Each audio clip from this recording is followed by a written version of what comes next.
শসা খেয়ে ওজন কমাতে চাচ্ছেন? ওজন কমাতে বেশি পরিমাণ শসা খাচ্ছেন না তো? ওজন কমাতে কতটুকু পরিমাণ শসা খেতে হবে এবং শসা খাওয়ার ক্ষেত্রে কি সাবধানতা অবলম্বন করতে হবে, চলুন বিষয়গুলো সম্পর্কে বিস্তারিত জেনে নেওয়া যাক।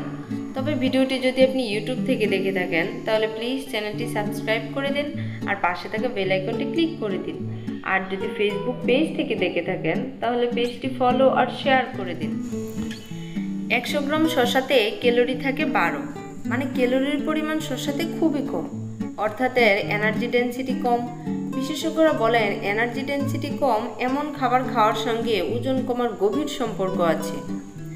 100 গ্রাম শসাতে জল থাকে 90%, মানে শসাতে জলের পরিমাণ অনেক বেশি। তাই শসা খেলে দীর্ঘক্ষণ পেট ভরা থাকবে, দ্রুত ক্ষুধা লাগার প্রবণতা কমে যাবে। জলের দিক বিবেচনায় শসা আপনার বাড়তি ওজনকে কমাবে। 100 গ্রাম শসায় কোলেস্টেরল এবং স্যাচুরেটেড ফ্যাট 0 গ্রাম, মানে শসা খেলে আপনার কোলেস্টেরল এবং ফ্যাট কোনোটাই বাড়বে না। তাই ওজন কমাতে আপনার খাদ্য তালিকায় শসাকে অবশ্যই রাখতে পারেন। শসাতে বেশ ভালো পরিমাণ ফাইবার এবং কম পরিমাণ কার্বোহাইড্রেট রয়েছে। ফাইবার জাতীয় খাদ্য আপনার ক্ষুধা লাগার প্রবণতাকে কমাবে, দীর্ঘক্ষণ পেটকে ভরা রাখবে। সেই সাথে কম কার্বোহাইড্রেটের কারণে আপনার ব্লাড সুগারও বাড়বে না। ফাইবার এবং কার্বোহাইড্রেট বিবেচনায় ওজন কমাতে শসা আপনি খেতেই পারেন। 100 গ্রাম শসাতে প্রোটিন 0.7 গ্রাম, মানে শসা খেলে আপনার প্রোটিনের চাহিদা মিটবে না।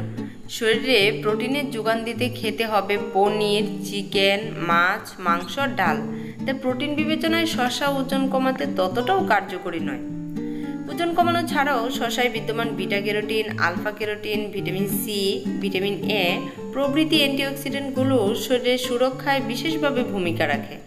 তাছাড়া শসার মধ্যে রয়েছে ইথানল নামক একটি উপাদান, যা শরীরে শর্করার মাত্রাকে কমাতে সাহায্য করে। শসা খাওয়ার সঠিক সময়। সুস্থ সবল থাকার জন্য এবং সঠিকভাবে ওজন কমানোর জন্য দৈনিক 2 থেকে 3টি শসা খেতেই পারেন। সবসময় সকালে এবং দুপুরের খাবারে শসা খাওয়া শ্রেয়। রাতে শসা খেলে অনেক সময় হজমের সমস্যা হয়, ফলে পেটে গ্যাস হয়ে যায়। শসা খাওয়ার ক্ষেত্রে সতর্কতা। শসা খেতে ভালো এবং স্বাস্থ্যের পক্ষেও ভালো কাজ করে, কিন্তু এটি বেশি পরিমাণ খেলে শরীরে নানা প্রতিক্রিয়া দেখা দিতে পারে, যেমন কাজ করার শক্তি পাবেন না, রক্ত কমে যাওয়ার আশঙ্কা রয়েছে এবং রক্তে গ্লুকোজের অভাবে মাথা ঘুরে পড়ে যাওয়ার মতো ঘটনা ঘটতে পারে। তাছাড়া যাদের প্রেশারের সমস্যা রয়েছে অথবা প্রেগনেন্সি অথবা বাচ্চাকে দুধ পান করান, তাদের ডায়েট ফলো করা উচিত হবে না। এই ক্ষেত্রে আপনাকে খাদ্য তালিকায় শসাকে রাখতে হলে অবশ্যই চিকিৎসকের পরামর্শ নিতে হবে। ভিডিওটি ভালো লাগলে অবশ্যই লাইক দিন আর প্রশ্ন থাকলে অবশ্যই কমেন্ট করুন।